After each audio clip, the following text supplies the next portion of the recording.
Hey, welcome everybody to AK Indie Gaming Show. We've got myself, Michael Kuhlman, and Steven Andreu. How you doing, Steven? I'm doing great. I'm doing fantastic. I could not be better. If you asked me do better, I'd say it's not possible. I'm amazing right now. Wow. How are you doing? I'm doing. I thought I was doing real good until you had Yeah. that intro. So, Hey, why is that? Have you been playing any good games or I've been playing great games. I've been streaming. I've been having a great time. I bought a couple mangoes at the store yesterday. mangas? Um, What mangas? m- Do you read them excuse backwards? me. Excuse me. I'm not talking about Japanese comic literature. I'm talking tropical fruit. Um, and yeah, I've just been, just running it, just running the sets. Little stream here, little YouTube video there, Yeah. little Still mango one a to the day left. with the YouTube Uh, videos. no, we're reassessing what kind of content goes on YouTube for sure. Um, there's some stuff that does better than others. There's some stuff that it's probably not worth uploading every day anyway, not just because it doesn't gain the traction, but because it's probably just not good for me to just stress out trying to Sure. upload something every single day right now. Yeah. No, I mean you work full Um, time, so it's like also do yeah, that. yeah. It's difficult to get the time into record and upload, and especially now that I'm putting up more stuff that's like actually edited, it's a lot more intensive than just make the video, throw an intro on it, send it, ship it out. Now it's like, okay, record, get the voiceover, record my audio, or write a script, record gameplay, record my audio, edit it out, put everything up, and I'm like, I can't shit every single Yeah. can't Yeah, it's like a lot of work that goes in the background, and it's really hard too if you don't get those like viewers feedback. Not that like you're in a position where you're saying you deserve it or anything, but it's hard to like make this and want it, and uh, to either not have the viewership, or if you have the viewership, not have the interaction. Like that's really tough. Um, yeah. since I've been like at work working from home, like it's kind of weird. You have these webcam meetings, which I've been doing for years, like with my friends and stuff. But now I have all these people at work doing it, or like you're giving a presentation or something to like a room full of 30 people, and it's weird if you don't get that feedback. So you've been like talking for 5 to 10 minutes to present on this topic, and you're kind of going, wait, or do people have questions? Am I making sense? Am I rambling? Am I too in depth? Am I not covering the Right. basics? And you just don't like. Even right now, having you on the screen, I can read you and go like, all right, he's with me or he's not with me, or I need to adjust. And like not having that when you're not used to it, it's no good. And when you're trying to make YouTube videos, you kind of have that same feeling. And Yeah, yeah, yeah. There's definitely some of that in there. I mean, the right now, I guess I only have two reviews on the channel. The first one did pretty well, even though I wasn't like I'm not super content with how it came out for multiple reasons, but that's for like the sort the self analytical type thing where it's like I know what I can do better in the future. sure. Um, and people were like pretty positive about that. There's one dislike on that video. There's 17 likes. There's one dislike. The dislike will haunt me forever. Um, absolutely. And if I ever met that person, face to face, I would just ask them to shoot me in the face next time instead of leave a dislike on my video. Um, That bad, but huh? I mean, hey, you just look. Hey, listen. What I ask people to smash and demolish that like button, not smash my. Um, but then I put up the second review yesterday for a game called Ita, which I think is way better as far as what I put out. I doubt it'll do better, but I guess we'll see. It's been like You feel 24 better hours, about it so as a content yeah, I think creator. it's just a better product. Yeah, Yeah, yeah, yeah. yeah. I probably said this like last week too. I don't remember what I said exactly last week, but I'm probably gonna have to make some changes to my style of like hour and a half long content, because I'm watching your stuff, and like you're really good about editing them down. They're pretty short, in my opinion. I wouldn't watch your YouTube videos if I saw that length of them, but I don't Hmm. think I'm the typical YouTube like consumer, even though I'm on YouTube all the time and I absolutely love it. I just think I Right. like our like I get excited if I'm watching like something that's 3 hours long. I'm like, let's get into this. It's on my second monitor. Let's go. And I'm I paying mean, me attention. too. I watch videos back to back, so when I see something that's 6 minutes, I'm like, why bother? Yeah. Like, why even click on it if it's just going to be done in a second? Um, but I guess for the position I'm in now, trying to get people and trying to get eyes on the content, it's a lot more palatable to approach someone and be like, Do you have 2 minutes or 3 minutes or 10 minutes to watch this video and let me know what you think and let me know if you like it and if you want Yeah. more, than it is to be like, hey, do you want to watch my 70-minute long Slay the Spire run? Not particularly. What about doing game reviews that are 30 minutes to an hour? Because that's a big thing on YouTube. Yeah. A lot of people doing that. Have you? Would you ever? It's something I would probably That almost do. like you need a script. You need to write it out. You need like That topics. would be a really long script. Yeah. Dude, it I would write be one of those only for you. games I like. I would sure. I would write one. If it's a game I knew about, like maybe that could work where I write the script and you'd like make the video about it. I just had this idea just now. Because I don't mind. That'd Like, definitely be interesting. Like Yeah. because I'm just getting into like the actual video editing and stuff. This is something that I'm not really used to outside of like Windows Movie Maker when I was in high school. oh yeah, yeah, So now it's definitely been a process, and one of the things that is kind of intimidating is like even now for the things that I've put up, like getting gameplay Yeah. that I've recorded for the reviews has just been like I'll record myself playing for half an hour because I'll just take a little bit of content out of that, Yeah. and then just splice it into a 3 to 5 minute long review. It's pretty easy. If I'm doing like a 30-minute or 45-minute long review of a game, you want to that have will be, like hours of in-depth, footage to choose from. yeah, you need a lot of footage, which means potentially, depending on the game, you either have to play the entire game Yeah. again, or if you're lucky enough that there's like chapter selects or something, you just have to play a lot of the game again. Yeah. But then it would be like if I'm talking about a specific section or a boss fight or an item or a mechanic, like I want to edit those things into the portions Sure. where I'm speaking Yeah. instead of just being like, oh, here's a little glimpse of what this game looks like while You I know, talk about it. you might be able to do that, but like even on an hour-long video, if you did that 7 times, like 7 times, once every 10 minutes throughout the video, you had talk about the mechanic or talk about the scene and show the scene and show it. But then the other 8 minutes of the segment that makes up the hour, it could just be gameplay footage of you Right. talking about something else. Right. So it's really like, these things It's are definitely doable. not something I'd be against, but it's something that I'd have to probably plan a little better, Sure, um, sure. just because of how much more time intensive that would be.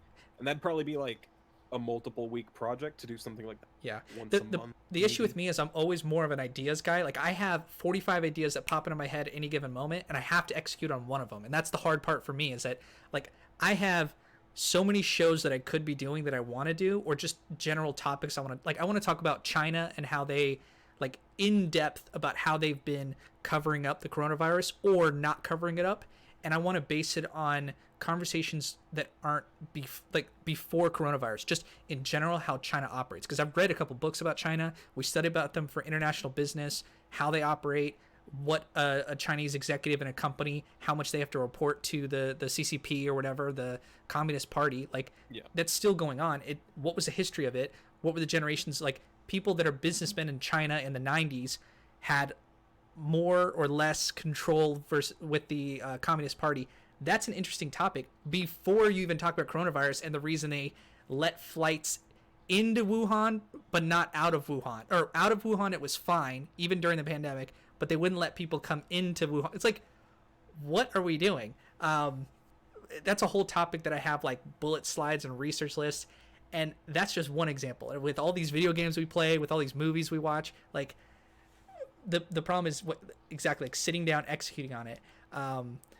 I was going to mention something about video editing. I signed up for a class like what's it called, Skillshare. So you hear about that from other podcasts. Yeah. And I got the 2-week like free trial, or maybe it's like 1 month free trial, whatever it is. And I went on Adobe Premiere and watched a class like every episode and followed along and learned how to edit like using Adobe Premiere. So Yeah. that's where I like learned everything. And like you forget most of it, but just knowing where the buttons on the program, like what they do, was super helpful for me to like now I can edit my own videos. I can but it seemed like so intimidating beforehand, but I don't know what I don't have program to use. any of the Adobe products because they're all a little bit expensive. I don't really know where people get them from. I can get you. I can get you. You can show me the link to. Yeah, the I sign can. I know a for guy. the We both subscription know him. service, yeah. I use something called Shotcut. which is kind of really bare bones type thing. I was going to use a program called DaVinci Resolve, which I've used before Are these all like free programs? on my laptop, yeah. But Yeah. it only works with Windows 10, and my computer is Windows. You have Windows haven't upgraded 7, it. you said? Sure do. Yeah. Yeah. So, Well, but we get there. yeah, We if- get there anyway. We just you, figure it out. if you get Adobe Premiere, I think you'll be able to do everything you want to do. I think so too. And maybe we could like spend a session. I'll come over and like show you what I know for like, because I could explain it to you in like 40 minutes. I could like do this, do that. This is how I do it, and you'll be like, oh, I got that. Yeah, I'm very much a. I think about what it is I want to do, and then I go to YouTube, and I'm like, how to do this in program, and then I just like, okay, I've learned this, and then I'll go back to knowing nothing else until I need to learn the next thing I don't know. Dude, And do then you we just think go that way. do you think college is even that important anymore? If people can just, because that's how all these game devs that we've been playing their games with, these indie developers, I don't think they went to school and learned how to code or anything. They didn't go to game design school. Well, probably, maybe some probably of a them. lot of them.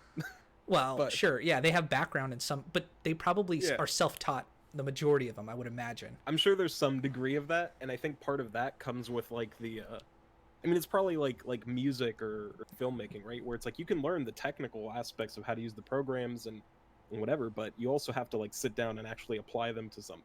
Yeah. And that's where a lot of the I guess the weed is separated from the I guess. Yeah. Where it's people that they're like, I might know how to technically build a game in Unreal, but I don't actually have the brain to design something interesting in Yep. Unreal. Yep. And then there are people who are like, I have the mindset to build something, but I don't actually know how to make a game, so I have to go to fucking, RPG Maker or Yeah. whatever to build it. Yeah. So. Or you do Um, both, or neither. Yeah, Some of that too. there's like something to be said about how, I mean, people are definitely learning differently than they did before because the resources are there. Like, Yeah. information has always been in books, not always, but like the majority of human history, it's been in books. But if you can't access the book, you can't open it up, you can't read it, like get to the section that you want. Whereas the ability to search has made everything micro focused. And so the actual real skills are like how you take all that knowledge in and actually make a decision with it. And I've noticed personally, my style, I used to be a good reader and learn from that way. Now I'm a much better like audio listener. I used to like, if someone was telling me directions, there's no way I'd follow them. I would forget everything. Like, okay, but now I listen to so many podcasts and shows like that, what we're doing, that I am a better listener in conversation with people, and I get what they're telling me. Like, I like just face to face, I can shut up for like 40 minutes and just listen to like my grandma talk about something. I'm like very zen and very like patient about. Part of that's just maturity too. 17 versus 27, but True. like I actually get what people are trying to say, and like, okay, that's the point that they're trying to get to, or they're trying to share their life experience with me. I'm like, okay, I get that. Yeah, I'm definitely more of a visual person, so the YouTube certainly helps. Yeah. Or if we're really down in our luck, we have to go to the wiki hack.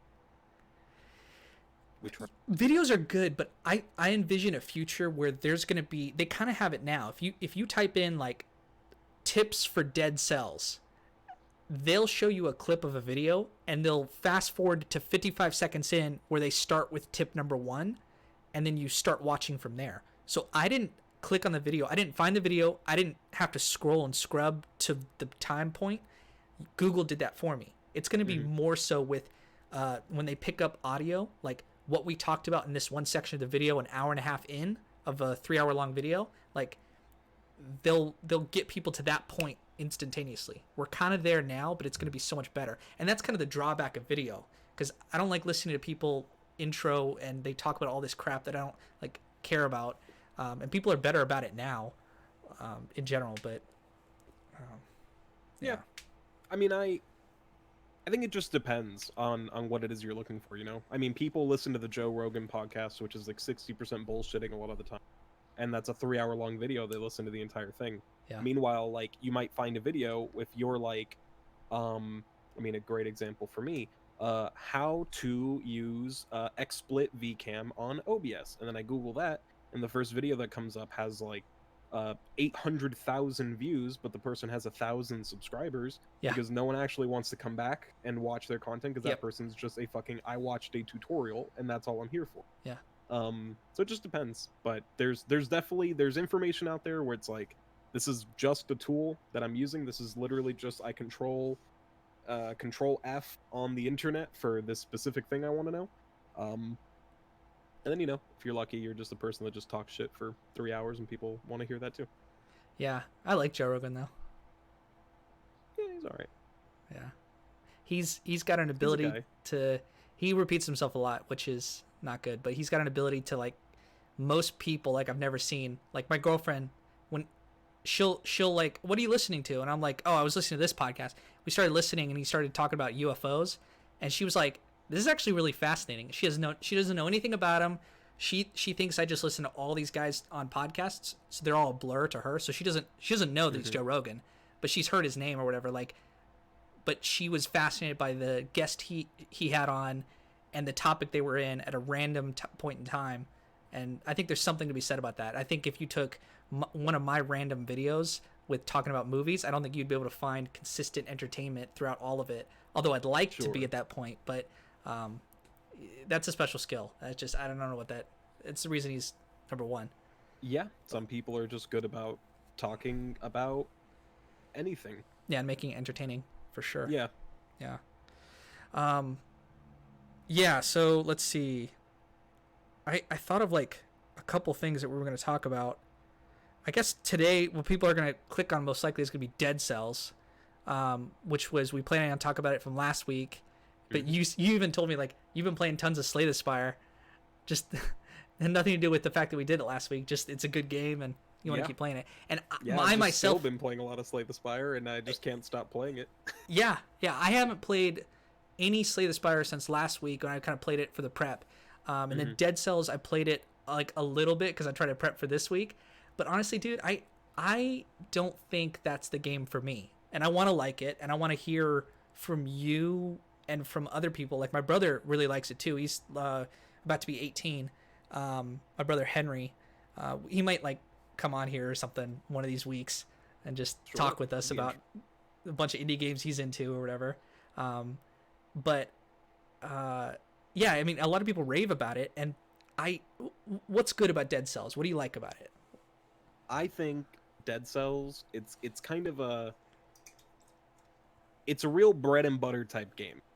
Not a lot of story, but what they focus on a lot is just game feel.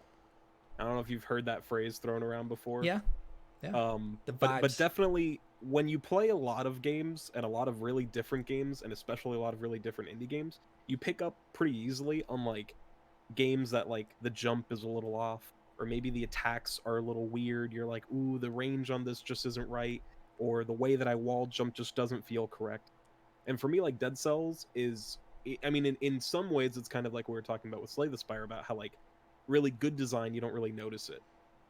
Dead Cells behind the scenes is doing a ton of stuff with like auto correcting, what direction the character is attacking. The game will kick in to figure out if it should give you a little bit more leniency on whether or not you're trying to grab a ledge. There's a really interesting GDC talk, and I don't remember the name of it off the top of my head.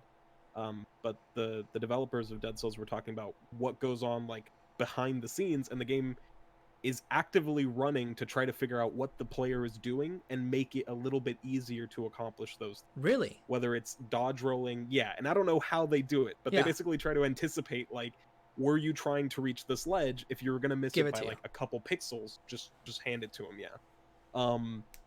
And it just makes it feel really tight, and the game feels like you have your roll, your ledge grabbing, the sort of the slam you do when you drop down from platforms.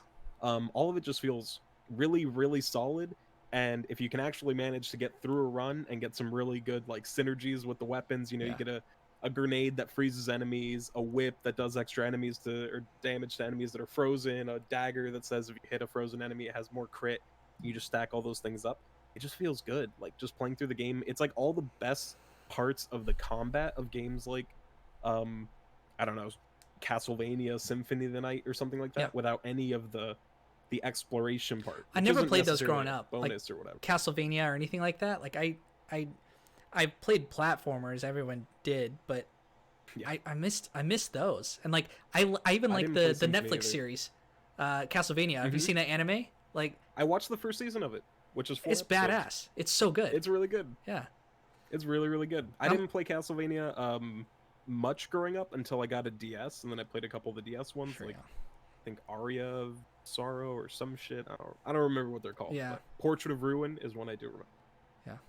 And then Yeah. I played Bloodstained, Curse of the Night on Game Pass, which is not a Castlevania game, except it's literally made by the dude that made Symphony of the Night and is literally a Castlevania game, just not legal. Um, and it's definitely the best Castlevania game I've played. So Yeah. that one's pretty fucking good too. And then But they Dead call it Cells, I don't Metroid. know. What? Metroidvania. Could you explain the difference, the Castlevania and Metroid, to me? Oh, there's not really a difference. Like Metroid, like I guess Symphony of the Night and a lot of the Metroid games fulfill the same like concepts of what defines a Metroidvania. That's like a large map where you have to acquire specific items to retrace the map to go to different areas. So it's kind of like obviously in a Mario game, you just go straight through the level. In a Zelda dungeon, you kind of have like a very very small Metroidvania type aspect where like maybe in the middle of the dungeon there will be things that require like a bow and arrow, and then once you finally find it, you go back around into those areas. But like Metroid, you'll run into like 3 or 4 or 5 different sections that all require one item. First you need to get the double jump to access an area that That's gives like you the Hollow bombs Knight. to go back. Yeah, Hollow Knight is absolutely a Metroidvania. Okay. Yeah. It's just that kind of thing. I mean, Castlevania didn't really have that until Symphony of the Night, Okay. because the other games are more linear. I But did watch a speed run. There's a guy who makes speed run documentaries. I think he's just called Speedrun Docs or something like that. I think I've watched that. No, it's Summoning Salt. That's who it Yeah, is yeah, on yeah. YouTube. Summoning Salt. Yeah, I love Summoning Salt. Every single thing that guy puts out, it's so the music fits. This guy makes documentaries like I just love it. I just have it on for background, even if I've already seen it. I just like having it like on.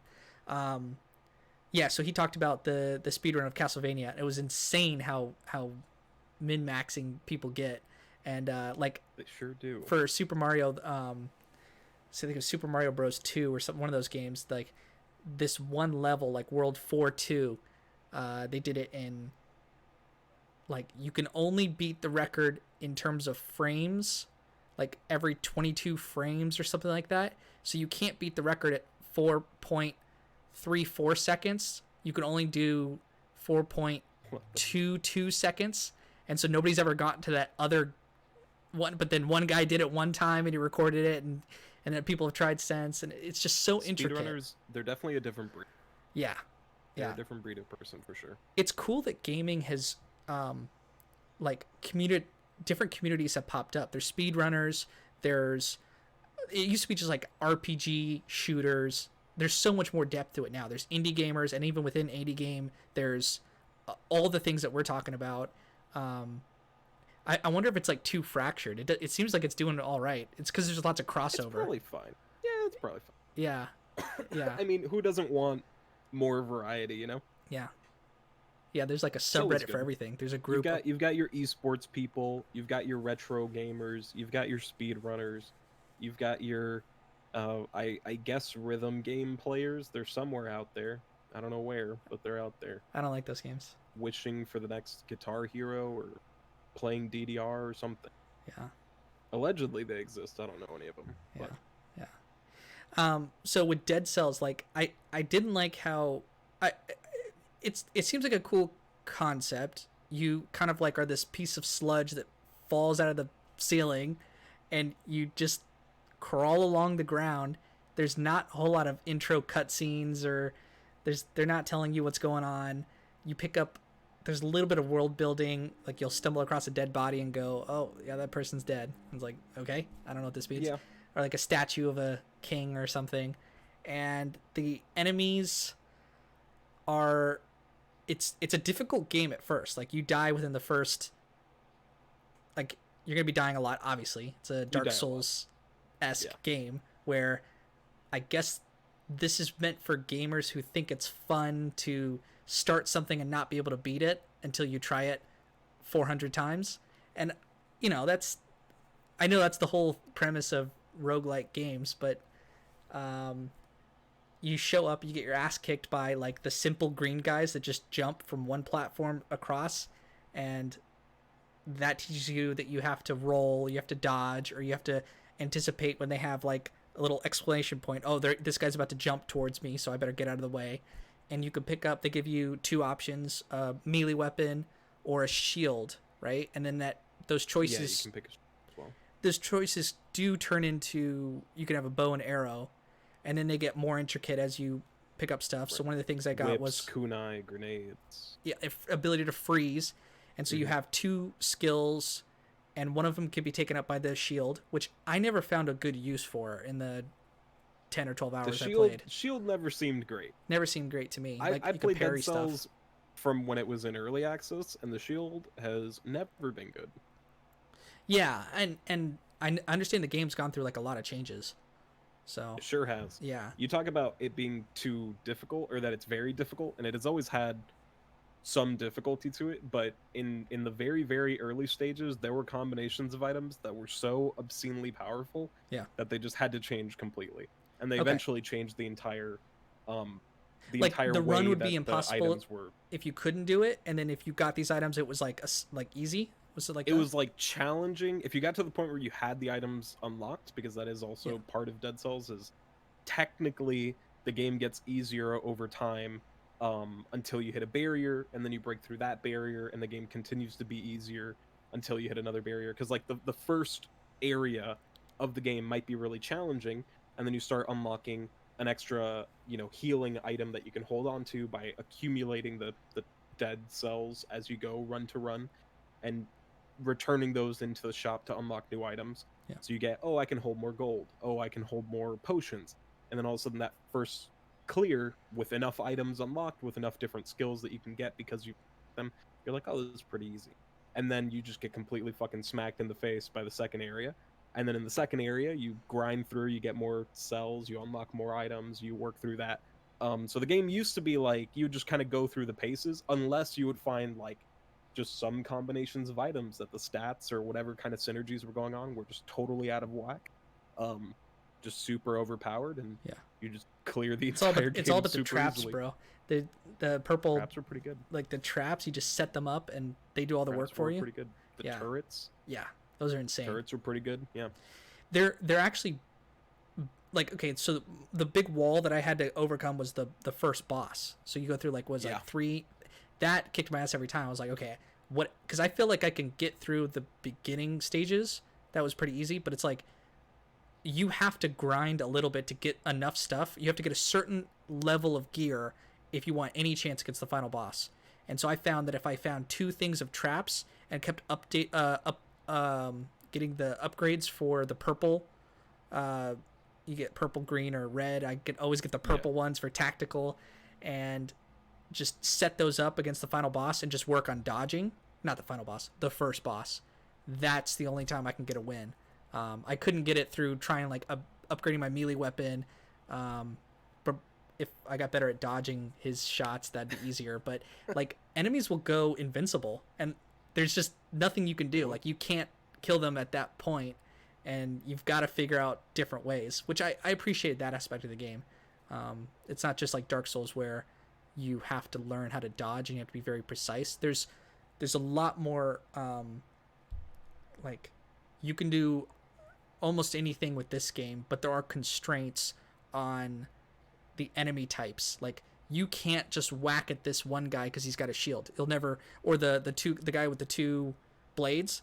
Like you can't shoot him, you can't do anything. You have to roll behind them in order to strike them. Like that was interesting. That's little things like that. They do a pretty good job at having a decent amount of enemy variety, that each enemy asks something very different of you. And those are pretty good.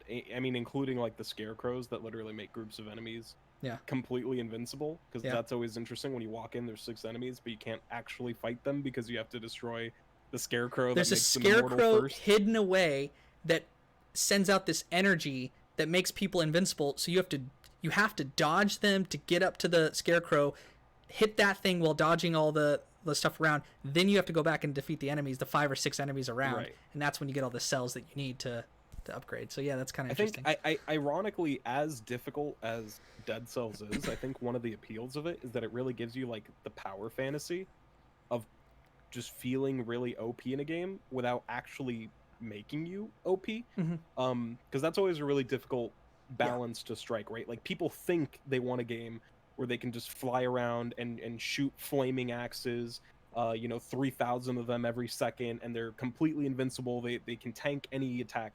But then it turns out the game's just not fun. And when you start a game and they're like, oh, here's a club and you're naked, you have no armor and no gold, and there's 35 trolls waiting for you outside this castle, that can feel like too intimidating. But Dead Cells, like, it feels like you're really, really powerful from the get-go, even with the really basic stuff, kunai, That's whips, true. whatever.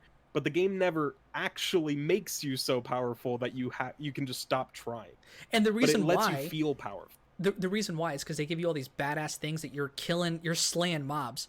But if you take a little bit of damage and multiply that times 30 little bits of Right. damage, that's when you die. And it's the same thing as Slay the Spire, where a whole run you gotta constantly worry about your health, and Mhm. it's the chipping damage that it's you messing up this one turn, not putting enough block up, that you can do all these badass moves, but if you screw up one time and the guy jumps at you and hits you, it chunks your health, and do that 6 times Right. and you're dead, or Right. once bad to an elite. And that's what I kept like screwing up, is I would skip, because I'm like a skipper of games. Like I'll skip like whatever it takes to get to the end or get to the next cutscene, or like what I want. Like I want this item. Okay, I'm gonna skip all this stuff till I get to that item. Like I don't like to 100% games, but I mean it's fun if I like if I enjoy the game. So I could find that I could skip elites because they were hard, they were very punishing. But the problem with that is then you don't get the level up that you need, so you're gonna hit a wall later on. So you constantly have to do this dance of, I know I have to fight this guy. He's optional, but I'm gonna explore this area of the dungeon, fight this elite, level up all my equipment so that the next boss, because they keep on coming. So you're forced to be good and worry about your life and just don't get chunked, bro. Like just don't. And like, it's in that sense, it's actually identical to Slay the Spire, where they'll give you the option to fight elites if you want, and like the further you go on, that fighting 2 or 3 elites per floor rather than one or none is way more beneficial because of how powerful the relics you get from them are. And the elites in Dead Cells are pretty similar. You could avoid them, but if you fight them and if you get good at fighting them, Yeah. then it'll just kind of snowball everything out of control. I think we talked. I don't even know if we talked on camera, but I know I've talked to you about The Binding of Isaac. Yeah. In that game, I'm pretty sure it's in the original, but the original has been so long since I played it because they have Rebirth. That I'm going to say it's in the original. But they had a mechanic. I can tell you called because I've only played the original and that's all I know. Right. And so That's I think fair. so. That's so fair. yeah, say what you're gonna say. They had a mechanic, the deal with the devil, where at the end of a floor there was a chance that Satan would offer you a door and you could trade hearts for items. Yes, they have that. This is the part that I don't remember if it was in the original or not, but in Rebirth at least, if you fought the second floor and you didn't take red heart damage, because they have like blue temporary heart, if you don't take red heart damage, you're always guaranteed a deal with the devil. And the deal with the devil items are oftentimes so powerful that a single good one on the second floor could just carry you the entire run.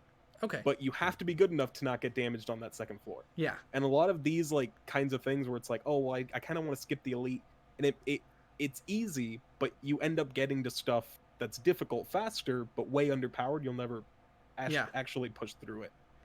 So I've certainly found that with a lot of roguelikes, Interesting. whether it's Slay the Spire or Enter the Gungeon or whatever, like going out of your way to explore stuff that sounds scarier because you're like, everything I do is tense and everything I do is a threat to me.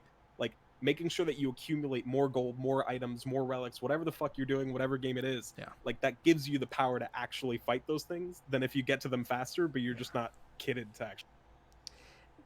That is where I fell on this game. I don't think I had the patience that it requires, And part of it is I've just been playing too many Dark Souls. Like I bought Sekiro and I've been playing that, and I hit some wall where I was just like, this boss is almost impossible. This boss is almost impossible. This boss is, and I've bought all the items in terms of the going out, taking a break, grinding up against enemies I know I can just do over and over and over again and not take damage. Buy up all the items, and then still, I just know I have to get better. The only thing is you have to sit there and try and concentrate and get better. And after coming off the back of those games, Dark Souls 3, like Dark Souls 3, I played all the Dark Souls, I played Demon Souls, I played Sekiro, and I'm ready for Dead Cells. It's like I don't want to spend the time. I know what this is going to require of me. So maybe it just hit me at the wrong time. That being said, everything you just said, like I do think it's a good game. I would actually recommend this to people if you're looking for, like, if you just like roguelikes, if you like Slay the Spire, in terms of if they like Celeste, just going with the past episodes that we've done, I don't think there's much crossover between someone who likes Celeste and Dead Cells. Not really. Totally different. Other than difficulty, but Yeah. that doesn't really seem like a good thing to unify games on. Like, Yeah. do you like a difficult game? This is difficult, and it's like, well, is it a platformer, a shooter, or a fucking what is it? And it's like, Yeah. it's hard. You like hard. I did feel like this game was almost appealing to that crowd. It's like I wasn't surprised by any of the mechanics. I was like, okay, yeah, this is kind of cool. It did have the badass factor where as soon as I got, I started off the first couple runs with a melee weapon, and I was like, this is not that interesting. When I got the bows, well, no, the whips. The whips are pretty good, yeah. So the whips, the freezing, the whips, and the traps. I was like, okay, this is now a game I like. This is right. And it just keeps getting tactical. More and more as you unlock better items. You just keep getting more and more cool stuff. Okay. And it's it's definitely like it's tough to say because roguelikes really demand a lot out of people. And I know we've talked about this for sure already because we literally talked about Slay the Spire. But like with all the roguelikes I've played, it's really difficult for me to want to get into one. Like spoiler alert, I didn't actually play any Dead Cells this week because I've played enough Dead Cells. Yeah, like yeah. Luckily post-release too, not only off of the early access content. But it's really difficult for me to get into a roguelike because have you ever beaten that gap. I beat one run in early access, and then since then Is it like totally changed since then? Have they changed up all the... Once they did the official release levels of the game, they reset your early access progress if you wanted to play the new stuff. So you could make a second profile, and either you could play the old stuff with all your stuff unlocked, or you had to start from the beginning with it. And so you chose to start from the beginning. Because of how drastically it changed. Yeah. And so whatever items you've collected, like you've got some progress on your account. Like what percent would you say that you have completed of Dead Cells, if you even know? Like, because for me, it's going to be less than 5% of the game. Like probably on the new stuff. Yeah. Probably like 5%ish. Yeah. Okay, so you and me are kind of talking about a game that we just don't have. We're not like Slay the Spire. I have a lot more hours, a lot more things in that game. More qualified, and like Celeste, I actually played it all the way through and I beat that game. I didn't do all the extra content, but Dead Cells, this is the show where you and I are probably least qualified to talk about like the end game or strats. That's definitely true. I mean, as far as like, again, I definitely played Dead Cells when it was early access, and I know a lot of the things they've changed are mostly balancing things. And just like kind of the general mechanics, like the red, green, purple stuff was a little bit different in the past. Okay. But the foundation of the game, what it's like to play it, has certainly maintained and has been kind of the same. But I do think it even though we haven't gotten to the end of Dead Cells and we're professional Dead Cells speedrunners carrying 500 viewers on Twitch trying to get my sub 7-minute end boss kill or whatever. I think there's something to be said about like talking about roguelikes with very little information or as someone starting out. Which this is probably actually a decent dynamic because I've played the game before, obviously not the new stuff, but you just tried playing the game or played a little bit of the game recently. Yeah.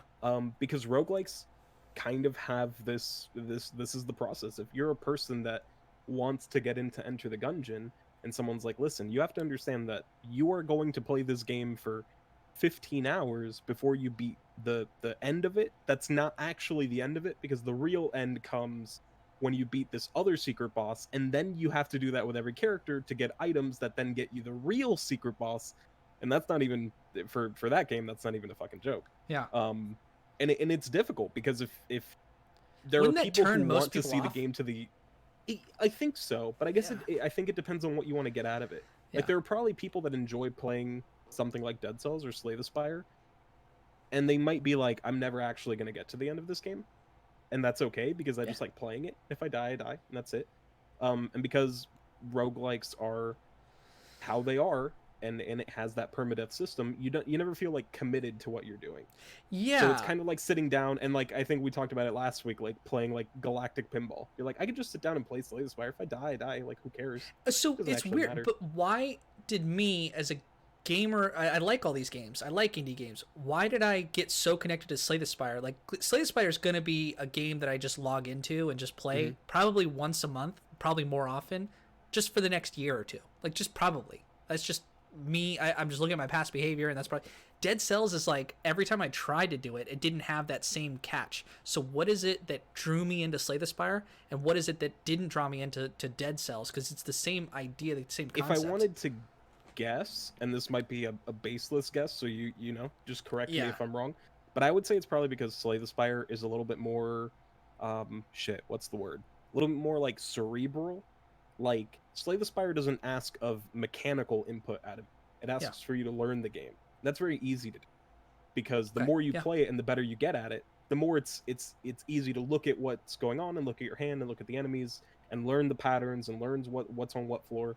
And it sort of builds that knowledge on top of itself, and it feels more casual because all you have to do is take the knowledge you have and sit down and just apply it. Yeah. Whereas Dead Cells is like, it's not just about knowledge, you have to execute too. So it's a Yeah. little more high octane. You're not just like Yes. laid back like, oh god, what attack am I? You have to be there, you know, hitting all the inputs, dodging the attacks. Oh, I missed the dodge. Oh, I'm dead. Okay, I was 25 minutes into my run. Now I have to start over. And they're for different people, I'm sure. Like the same reason. I think you nailed it. I mean, I think think that's about right. this too. Like, how popular are games like Fortnite, Warzone, Apex Legends, and how many people play them? Obviously, a lot of people play these games, and they will never win one of those games. They will never be first place in Apex, and they'll never be first place in Fortnite. But it's more about just like being able to sit down, low commitment, play the game. You did a run or two. You just had your fun. But also, you can win Fortnite just by almost nonsense at the end. Like, holy shit, I gotta win because I was the tactical guy that, or I was the hide and seek the entire time, and at the end these two guys killed each other, and I just came in for the last kill at the end. I see those videos all the time, and that's like the what if, and that's what keeps players going the entire time. So right. Whereas and Dead Cells, there's no way. Too. I mean, again, I played The Binding of Isaac for hundreds of hours, and there would be runs where I would just have to be scraping by, really forcing myself to play because the items I had were not good, and that was most runs. And then sometimes you just pull like the best item in the game in the first floor, and then you beat the entire thing in 10 minutes, and you're like, I never had anything close to that experience in Dead Cells. It felt like every run. You have to work for it, for sure. Sure, yes, with the caveat being I haven't played enough, so I have. But I'm sort of describing my experience, right? Like, I gave it a shot. I have a reason to play. You know, I have. Or no, sorry, I meant like in Dead Cells, they will very rarely give you a run, even if you get good items. Like, you still have. Oh yeah, that's. I think that's what the difference is. Whereas Slay the Spire, sometimes I had like these runs where I'm like, that's the card I wanted, but that took some learning the game, and so the first 10 hours you didn't know, but something about it, I think it was just the cards and it shows you what's going to happen, the enemy intents, that's why I was, okay, I see that this guy's going to poison me, or this guy's going to give me a vulnerable card, a curse card, so I need to plan around that.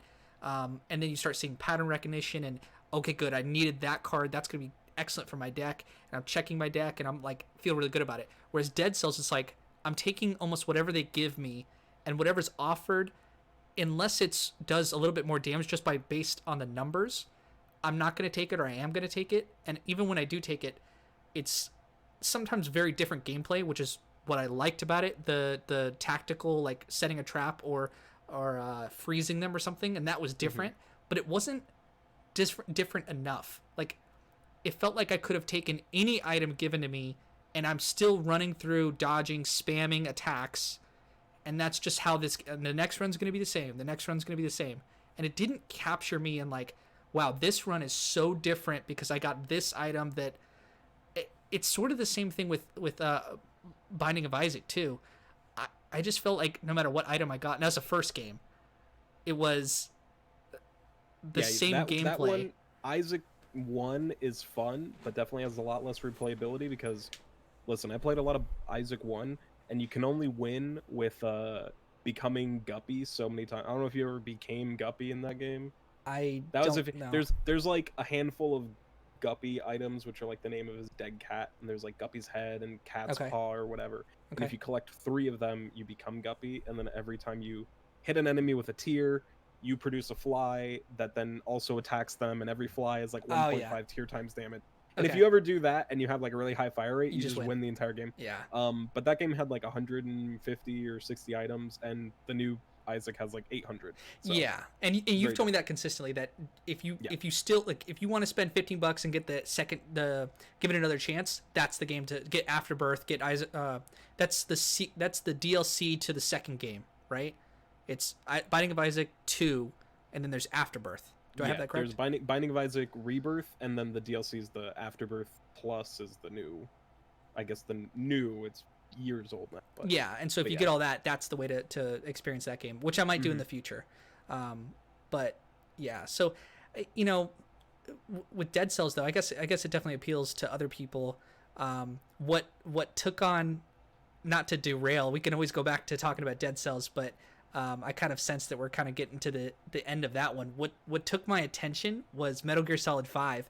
I bought it for $6. I know it's not an indie game, but with how weird it was Blasphemous. With Hideo Kojima, like, it's the way he makes his games, they're so interesting that it caught my attention. I have 43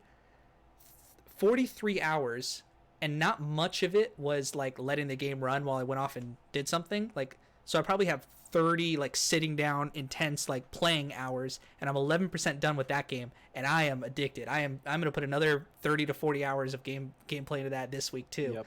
I was right there. A couple weeks I put in like 60, 70 hours or something like that into that game. And then Pokemon came out, Pokemon Sword and Shield. Yeah. And then that was it. That was a wrap for months and months and months. And then by the time I tried to get back into that game, I mean, I'll probably get back to it at some point. I mean, shit, at this point, maybe not. I don't even know. What, Sword and Shield? I definitely got a bit of a backlog. Or no, Metal Gear. Metal Gear 5. Yeah. Eventually, I'll probably try to go back to MGS 5, but man, it's a long game. It's a good game. It's a really good game. I am taking my time with it. I am retrying every mission till I get a rank I'm happy with. I'm learning. I'm not there. I'm like, give me the pass me through, coach. Do you ever put the chicken hat on? I've never put the chicken. Okay, yeah. So if you fail a mission 3 times, they offer you to put a chicken hat on. So it's literally like a chicken. I haven't done it yet, so I don't know what it looks like. But it's like, I've been offered. Yeah, you've been offered, and it's like, it's just a tactical espionage game. So it makes it so that the enemies with their field of vision, they don't activate the combat alert until you like touch them or shoot at them, like, or something like that. So basically, you could pass the entire game. They give you options to like do an airstrike. So like you could throw a flare grenade and your helicopter will come and like shoot the entire place up.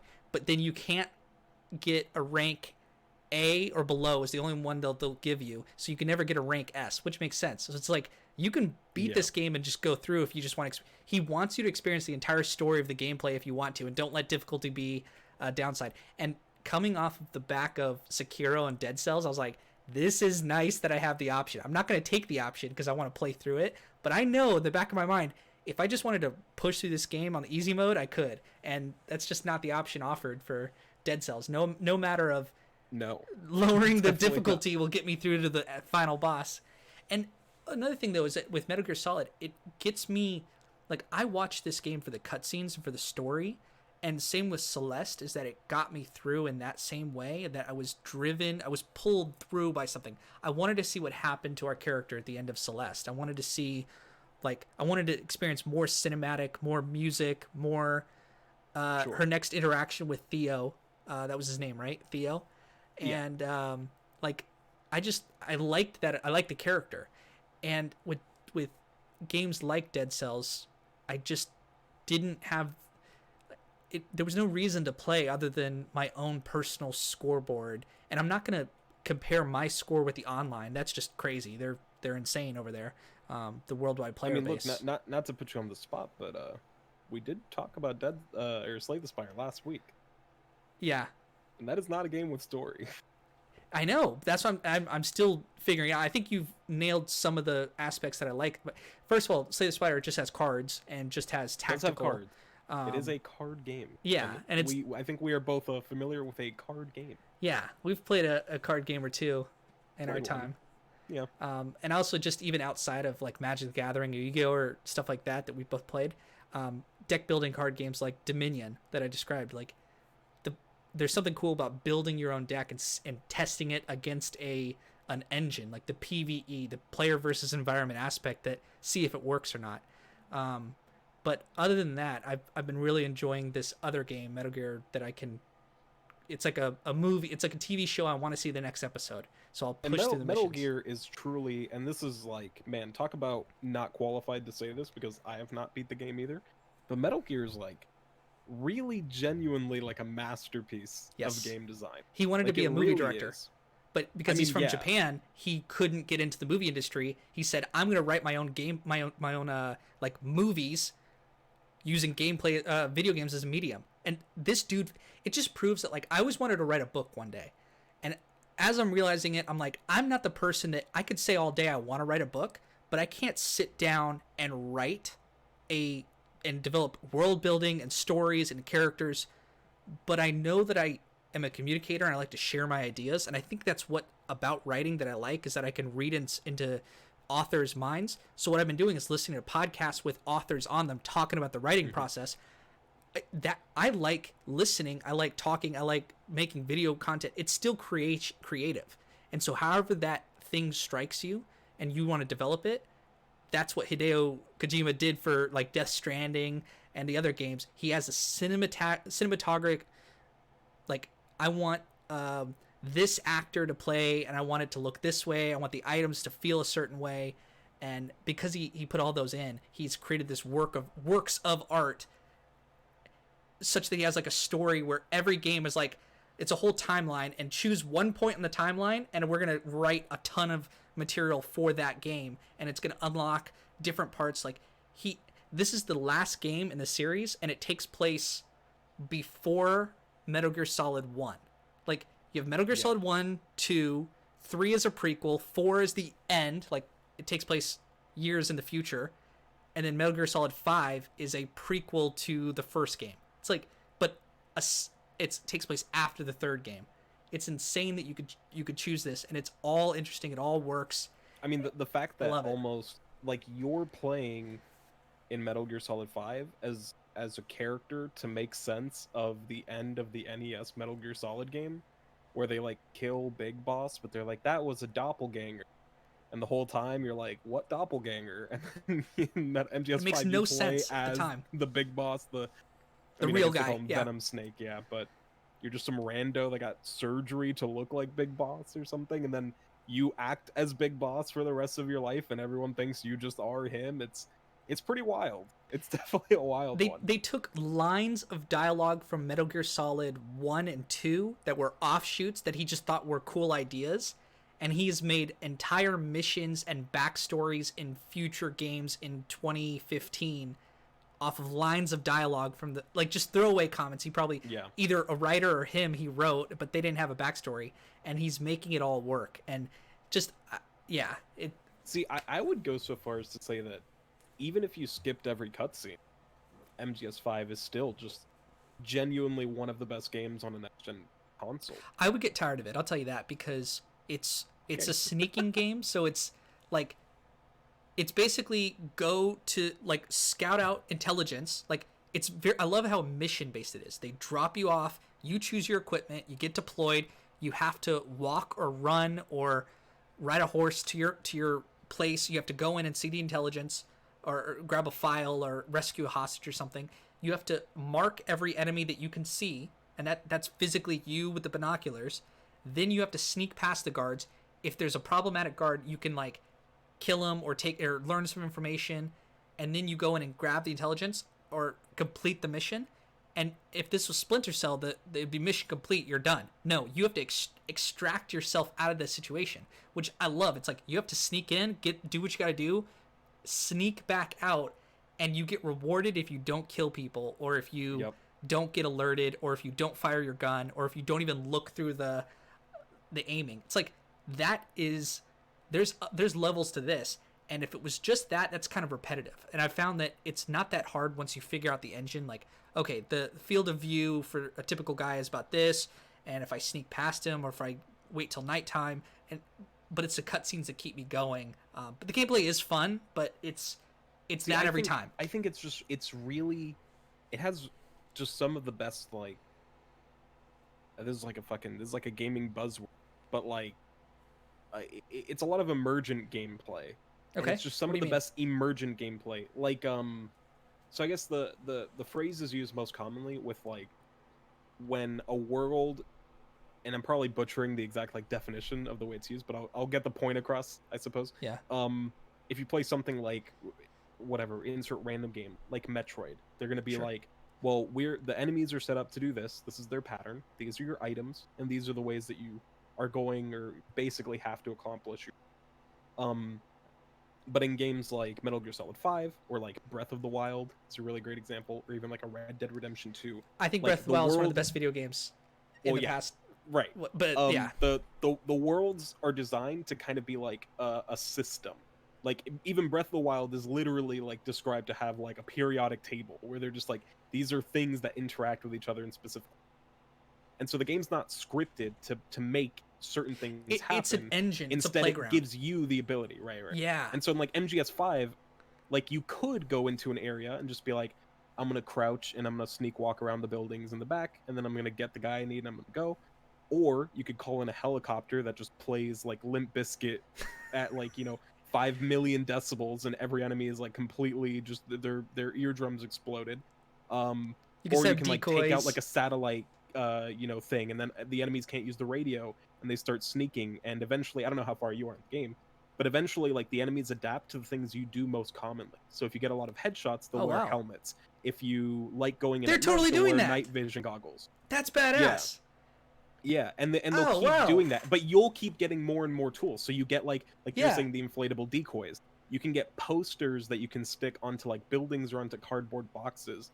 So like you can put like a poster of like a lady in a bikini like laying down, and if you go into a cardboard box with that poster applied to it, it'll like distract enemies.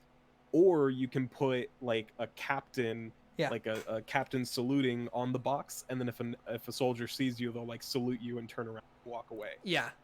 Or eventually you could literally just ask your horse to just take a shit on the floor. And that's a command. At that point. And the truck will just drive into it and just swerve out or something, and then instead of laying a landmine, you just have a horse just drop a fat one just in the middle of the street.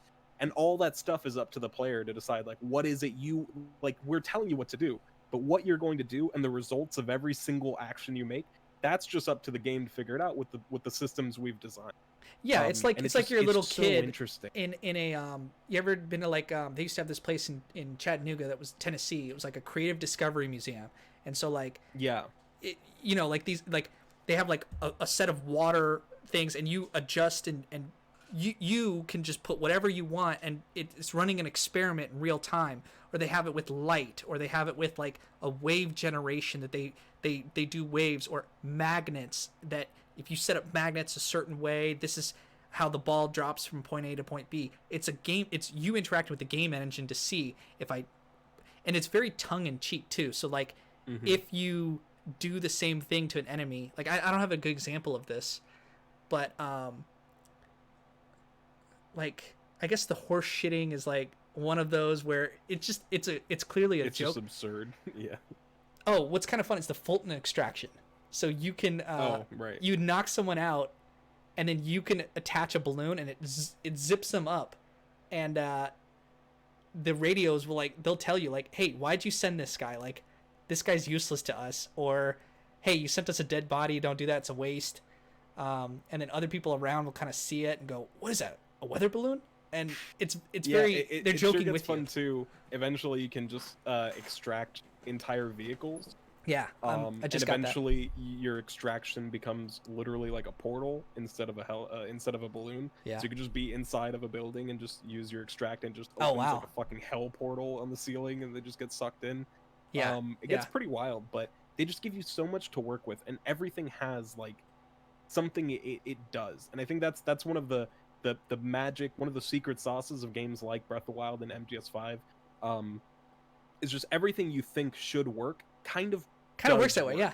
Yeah. Right. You're like, oh well, if I destroy their like comm tower, like they can't hear me, right? Yeah. And that's 100% true. And you're like, oh Yes. well, if I do this or that, and you start thinking of different ways to interact with enemies. You're like, I could bait enemies into Yeah. a direction by like knocking on the door, or I can knock someone out on purpose and then drop their body somewhere I want people to gather to. Like Yeah. everything that you think I should blew work up a does comm work. station thinking that it was a good idea because like, oh, I'll disable their comms. It was a bad idea because all of them started running towards the place that they heard an explosion, Right. and they found Right. me and killed me. I was like, damn it! I'm thinking when I'm trying to do what the game is telling me to do, but of course that would happen, and Yeah. that's yeah. And like so on a map, if I'm like I might want to do something kind of in the center, so I'll go to this side of the map, put like a C4 on a comm tower, and then I'll start going this way and then blow this one up so Yes. that everyone floods in this direction. Like all that kind of stuff. And again, the game's not showing you in the directory like, No. hey, remember to go this way, this is your path, like, you know, follow the arrow to see your There's not a whole lot of destination. They're like, markers "We'll- saying we'll go give here. you-" Yeah. Right. They're like, we're giving you what you want to do. However you want to do it. If you want to ride your horse or make your horse go straight in there, or which is like another like the horse is actually pretty good, and you could literally just have the horse annoy people, which Yeah. is pretty amazing. Well, and I love that. There's I just love that so you have to much. plan your way out. Like it's starting to train me to go. Okay, I don't want to kill this guy because then they could find the body. But if I kill him, that I know once I go in, how am I going to get out of here? And they block off Right. the new paths. Like you can't do what you just did to get out, and you have to get out. You can't just like the mission's not over. Like, Yeah, I've had to pretty- restart the pretty mission. early- Yeah, but anyway. Go ahead. Oh shit. You go. Pretty early in the game, you get a mission where it's Alright. like the first time they force you to go into an area, but you can't go out like through a straight line. So like normally it'll be like a section of the map like this, and you can come in here and then just leave. Like you go in through the north, you leave through the south. Yeah. And you can just fight your way straight through. But there's an area where there's like cliffs in the back. And they're Exactly. Like you have to go in and then turn around Is it and the come back temple? out of everything you've done. Yeah. That the And temple at that one. point, you're like, now I actually have to think about everything I'm doing because I can't just keep running forward. I have to turn around, and if there's 35 dudes behind me, that's actually a problem. Yeah, and I love the temple. Oh, I love just the environment of the first area of Afghanistan because I don't know. I mean, we've never been to Afghanistan. Like what I've seen is crappy like VHS quality footage, CCTV level footage of news reports of happening in Afghanistan and Iraq in the 2000s, like growing up with the Right. wars that happened. Like that's my impression as an American, not knowing much about the country and the culture and the people that come from there and the landscape and the environment. Like, so that's my basis for it. The fact that this game takes place in 1987 in Afghanistan is so cool to me that it's like like look at the way the mountains go up. It's almost like running around what's the Horizon Zero Dawn. It's taking place in Colorado. Yeah. Well, I have some more familiarity with Colorado. Like I've seen a lot more footage of it. I've seen postcards. I've seen people from there. National parks. I've never actually been there, but I'm planning on going. That you have some connection with the landscape, and it's really cool to see. This is a totally alien environment, yet they're putting us there in a unique time and place, and having you interact with the landscape. Really, really like cool scenarios, if that makes sense. Yeah. So I just like that aspect of it, and it kind of feels like it. It's great. Yeah. And then I'm now in Africa in the Angola Zaire border. So yeah. Africa's got a fucking wild mission, a couple wild missions in that area. I think that it wasn't like right at the beginning, but I stopped playing about maybe midway through being in In Africa. in Africa. Yeah. Yeah. Well, I'm That right is there. some crazy shit. Yeah, I love But the it's good. supernatural aspect of it. Oh, there is that too. I love all the There's a lot crazy of that. enemies. Yeah, they make for A lot more of interesting ghosts. villains. They do occasionally just hit you with a here's a ghost, Yeah, basically, and you're like, yeah. okay, all right. It's super like Japanese in that way. Is that like there's it's almost like the Naruto, like everyone's a powerful shinobi, like what, and they're just in scenarios where they're just fighting each other. Like that's the whole show. And then they also have mecha, like obviously inspired by just years of mecha. I don't know, just animes from the 80s, 90s. Yeah, that really Yeah. great mission in MGS5 where you get chased by a giant Yeah. walking Metal Gear and you have to Yeah. destroy it with a turret on the helicopter. Yep. I was just a pretty played good that one. That was Yeah. fun, and I can't wait to Pretty experience simple. the rest of the game. So I have an interesting thing about Metal Gear Solid. I've never actually played a Metal Gear Solid game until 5, but I know all about it because I watched my friend play growing up before Twitch, like when I was 12 years old, watching my friend play Metal Gear Solid, and I know all the characters, I know everything, I know what's going on. I've I mean, watched. that's amazing because even if you Yeah. played all the games, you probably still wouldn't Yeah, know what's going on. I say I know what's going on loosely. Of course, nobody Right, knows right. until unless it's Hideo, and even then he's just making stuff up. He's but- definitely just running it. No Yeah. idea what the fuck's going on. Yeah, you know what needs to come back? This kind of reminds me is that remember E-Bombs World? Yes. So not that site, but they had Flash comics on that site, so people would make like parodies or. Are you gonna listen? Are you gonna hit me with Metal Gear Awesome right now? I did watch that, but like, Okay. was that a Flash? That It was sounds like a familiar. I'm Flash- trying to I think think of that what was like by, holy fuck, what's his name? Ego Raptor, Yeah. the dude that did Game Grumps or that does Game Grumps. Okay, I didn't. Now I say like he hasn't been doing it for 12 years. But Yeah, I'm not super familiar, but is tell me more about it. Is that what was that? It's sort of It was jogging like a some things. Flash. I mean, it was like some shitty Flash animation just making fun of Metal Gear Solid like Yeah. 1 and 2, and it'd be like Psycho Mantis, and he's like, "I see you like Super Smash Brother." Like that. So That's some old people shit, dude. in That's the like early before Rage 2000s. comics. Yeah, exactly. It was like Rage comics. It's like people in the early 2000s made shitty animation. They knew it was bad. Like it's part of the joke, and they would make like video game series, like making fun of video games. And this was before like YouTube, and like there wasn't a centralized place to find all these. Like I would go to E-Bombs and find like Flash videos, and some of them were like serious, and I like those. There was this thing called Shin, XIN. It was like Shin. It was like high school fighters, and it was about all these kids, but they were like adults. Like these kids were thrown into high school, and they had like they were troubled from prisons and stuff like that, and they would show up, and this was a high school, and they would just fight each other. It was like an anime, but they had really shitty voice actors, and like you could tell it was the same guy doing like 14 different voices, and Yeah, really a bad lot of that. animation, Definitely a lot of that. and really like simple music, but something about it I just loved. Like, and that was early 2000s. They had Flash games, so you play a couple Flash games, and then you go watch your Flash videos, and then you go back to your Flash games, and then maybe you play GameCube. E-Bombs Like, World and Funny Junk and Yeah. Newgrounds was the Newgrounds, yeah, Newgrounds was a huge one. Yeah. yeah. So I mean, just was that a kind of cool brought me back, but that was always cool back then, and that just watching that stuff, a lot of Final Fantasy, like making fun of Final Fantasy 7, and they did a series, Yu-Gi-Oh. It was like Yu-Gi-Oh the abridged series.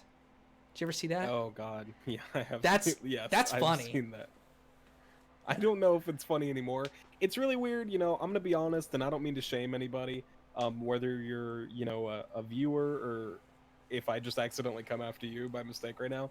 Like, man, I grew up watching Yu-Gi-Oh! Abridged and Dragon Ball Z the abridged series and epic rap battles of history and all this kind of stuff, and I'm like, I can't watch that. You're over anymore. it? I just can't. I can't do it. Like, not only I don't know, dude. I just like I don't use this phrase a lot, but I'm like, man, this shit sometimes makes me fucking cringe. Don't know. I just don't know. And I think Yeah. there's a simplicity to the old stuff, but the fact that like Dragon Ball Z abridged ended like last year or something, and they just they just like they didn't even like finish it. They're just like, we're just done We're making just done. this shit. Yeah, they're like, we can't do this anymore. We've done this for a decade, and it's fucking miserable. Yeah. Like I'm just, there was a part of me that's like, who in their right mind is waking up on a Sunday morning and they're like, I can't wait to watch the new episode of Dragon Ball Z Abridged in 2019. I just don't know who that person is. There was a time, it's not anymore, it's long past, where it was so underground and it was, holy shit, I'm on the internet watching something make fun of a series me and my friends all like. And that was cool. There's too much of that now. Any game that you want, there's a podcast, there's a show, there's a group of people, there's a forum, there's, like, it's actually too much now. It's too much so that I don't even like interacting about, like, I'm not going to talk to anyone about Metal Gear Solid 5 anymore. But my friends growing up, I did, and we watched all this shit about it. But yeah, I mean, I think you can literally trace lines directly to like the sources of internet media trends that have just like ruined certain subjects. And like Dragon Ball Z Abridged literally created the what if we parody cartoons online type thing. Yeah, it's old. I mean, obviously we would have gotten there eventually, but like everyone wanted to be that guy. And like I actually do, I don't watch the videos, but I respect what's his name? James Rolfe, the angry video game. Okay, yeah. Like the he's guy still who makes doing his thing, but my god, his content led to the what if I'm angry about games thing for literally 2 decades. Yeah. It's insane. Yeah. And everyone still thinks it's a funny meme. This or is like back when reaction videos were cool. CinemaSins or something. Yeah. It's just, man, I just don't know. Curse times, the 4 horsemen for sure. I think that there will be some sort of at least I hope there is. Maybe I'll start it, like some sort of resurgence of like web-based comics, like a comic series that comes out once a week, maybe like a couple minute short or something, and it just talks about, like, instead of like podcasting, you can have like these 2 characters that you make up, like draw them, because once you have 2 animated characters and they're interacting, that can be endless. So you can have also like Garfield comics, or like, I don't know if they're still going. I mean, shit, we had Dick Figures was the thing. I don't know about that one. I don't know if you've ever seen Dick Figures. Listen, I might sound like a fucking lunatic, okay, but they had a movie. Okay, it was crowdfunded. All right, look. Yeah. It's not a me thing. Yeah. So there's a lot of. I get what you're saying. You get what I'm saying. You get 2 people. It's dynamic, whether it's a comic or whether it's an animated short or something, and that's definitely easier to do now than ever. Yeah. For sure. Yeah. I don't know if people still read I mean, nobody's like going to the newspaper to read comics, but when that was a thing, like comics are animation in general. I love animation because you don't even have to like make something good.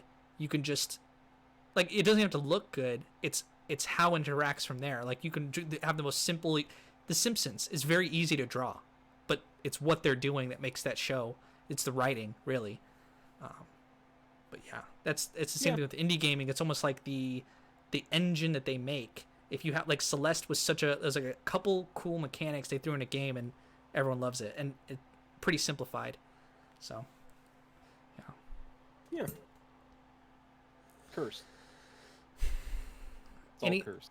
Anything you want to say about any other indie games, or like, do you think we should do newer games that come out for next week's episode? Like, hey, this game just dropped, and give it some sort of the first 2 weeks of release. You and I could cover it. I mean, yeah. I guess it just depends on what you would want to play. If you want to play something new, or you want to go back and... I'll play anything for this week. Old. I mean, if you're... Okay, I'm going to throw a couple suggestions out there, and then whichever one just sounds best, you just stick to it. You asked me about Hyper Light Drifter. Yeah. I haven't played Hyper Light Drifter. We can both play Hyper Light Drifter. We could beat that in like just 10 hours. Recently... Yeah, that I know is a pretty small game. Yeah. I know just recently... what's it called? Well, I literally did a review for Ita, and so that one's pretty fresh on my mind, and that's a pretty interesting game. So you want to do a show about like this? Interested in checking that one out? Yeah. Do you think it'd be good? Whichever. Like, do you have enough to say about it? Probably. I know you made a review on it, but like talking in a long form podcast like this, where you could tell me about it and I could say this is my experience with it, would that be a good one to do? I think so. It's a pretty interesting game. And it's new. It's kind of it is new, And it's you're in definitely contact got with a the lot dev. of mystery. Kind of. You guys are interacted. We've interacted. Well, He's I liked mean, a tweet or two. okay, all right. I don't think this is what I like about game devs, indie game devs, is they're not like big deals. Like even like lead designers for video, like those guys that have been on a couple of like the Doom guy who made Doom, or like John McCarthy. Was it McCarthy? McCarthy. McCarthy, the guy who made the guy who was Seth on MacFarlane. No, he's But a Family Guy. Not the one that did Family Guy. I'm Todd saying McFarlane. I'm saying very few of these big like Hideo Kojima, like these big name guys, there's no way we could get in contact with them. But like True. the guy who made Ita, like I don't know if they're busy or their schedule, but like we could like contact one of these guys and try to talk to them and just have like a list of questions. Potentially, I guess like it depends on the person. I'll do the reach out. I've seen a couple people that are they stream game dev on Twitch. Yeah. Pretty interesting. Yeah, it's a great way to interact with the super interested fans. Yeah, it's some cool stuff. I mean, there's definitely people out there. I feel like, again, even though indie is kind of this like blanket category, like Team Ninja probably busy. The people that did Hellblade. I'd even say Team Cherry probably busy with Hollow Knight Silk Song, considering Hollow Knight was like one of the best-selling indie games the year it came out. They're probably busy. Yeah. Okay, so maybe Ita. Or even like my my indie recommendation of the day today was for the game Braid, which is by Jonathan Blow, which is the dude that did The Witness. How do you spell Braid? BRAID. Okay. And that's another really, really great game, but that dude's also really famous. Well, I mean, so we're gonna spend like an hour talking about like their game and how True. awesome it is. Like, unless it's not awesome, then I don't want to talk to the dev. Sorry. It'll be a heartbreaking moment when someone asks me to look at a game, or I ask for a review copy of a game or something, and I play it, and I'm like, this is kind of bad. Yeah. You always don't know want what to say. Well, and you always want to remain positive, because like you and I like indie games. So anybody who's out there making indie games, like, we salute you. Thank you for your service. Like, you're awesome. I don't have to like it, but I'm glad that you're out there hustling, if you're giving it an honest effort, it's like True. being a foodie and not and you're still gonna go around. You like chefs and you like restaurants and you like food trucks, even if you don't like them all, or that individual one. Right. I just like what you're doing out here, man. We're fans. I'm sure it can feel bad if you're a developer and you look at something like, I guess for me, something like Hollow Knight, and it's like this literal masterpiece of like world building and atmosphere and game design and game feel and just like general, as an all-encompassing package. Hollow Knight is just easily like one of the best games you could play that's not a AAA game to understand why people like games like this so much. And if you see a game like that and you're a game developer and you're making a mini golf game where the golf golf stick is it's a race a and rod of spaghetti, and then the ball is a meatball, and you're like, hey, I don't really know if I'm gonna get the respect that this game gets, but there's nothing wrong with that. Like, you should be okay to build a mini golf game or a fucking puzzle or match 3 game. Like, that's okay. Like, not everybody has to be the fucking Guillermo del Toro of video games or whatever. Like, just make whatever you want. And out of that process, iteration comes and new ideas come, and people make some pretty cool stuff. So and that's kind of the point of this show, is to highlight those things and talk about them, and just hopefully it's just a information, like, what is this game about? I'm thinking about buying it, let's watch this video. Or I've already played that game, or hey, I've had this game sitting in my library for a while, what's the compelling reason to play it? Like, right. And we can help you out with that. And also, I think just people, like, want to just hang out with other guys that like indie games, and we can give that to you, because that's what we like to do. Yep. It's just more shit to throw on your YouTube channel. You gotta have variety.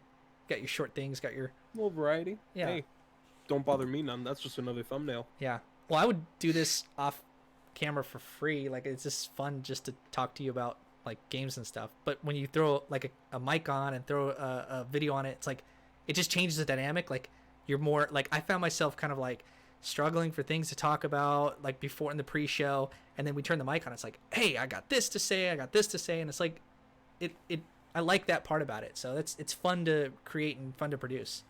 Yeah, it's always a good time, and hopefully in the future we can get other people on here and talk about vastly different games, or sometimes maybe not even games, maybe just topics, or whatever kind of thing makes sense to want to discuss or talk about. And you just run the set. Yeah. You just put the quarters in. People need to watch, if they're watching this at all and they've gotten this far in this video, which is not likely for most people, but if they have, they need to watch you streaming, because you streaming is like a really good time. You have a unique ability to, it's not really unique, right? There's tons of streamers, but like you are good about, like, you constantly engage. You'll do it for a 3-hour streaming session. You're playing whatever choice in games you choose, and you're interacting with chat, and just what you're talking about, you keep it going. Like, you're very good about, you keep me interested, and I don't even like streams. I try to keep it entertaining. I think from 8 years ago, talking to one of my roommates when Twitch was just really picking up, and we were talking about just what that means and what that kind of streaming thing, why people enjoy that, and he was like, I don't get why people enjoy streaming. And again, I think it's different for different people, but I think one of the big appeals to it is the live engagement. Yeah. The fact that you can put something in that gets an immediate response from the person playing. Yeah. And so when I watch streamers and they're just like deadpan into the camera, they don't even have chat up. Chat is talking to themselves. Yeah. Maybe they don't even have a face cam. Maybe they don't have a fucking microphone on. They're just playing the game. Like, I don't want to do that. I want to be interacting with chat. I want to be entertaining. It's different than a YouTube video. It's different. Right. Because what they're doing is like YouTube. I don't want it to be a YouTube video. Exactly. Something you said, and I almost didn't believe it. I was like, maybe he's right. But it turns out you're exactly right. There was this one girl who's been doing video games.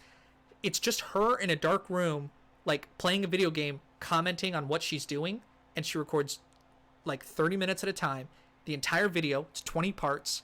I'm like, there's no way that she gets views on the 8th video in this series. I look at it, almost as many views as episode 1. Episode 1 has 23,000 views. Episode 8 has 18,000 views. Like, yeah, there are 18,000 dudes out there, people out there watching this girl play Metal Gear Solid 1, Metal Gear Solid 2, because I was watching it to like remind myself the story.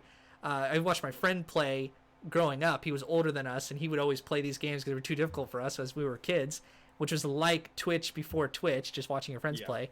And this girl is like, she has all these games, and there's nothing super interesting about what she's doing. The fact she's a girl, but she's good at, like, I'm just saying, more people will watch her just for that reason. It's just but I'm not gonna fight it. It's a reality of the. It resolves. It resolves.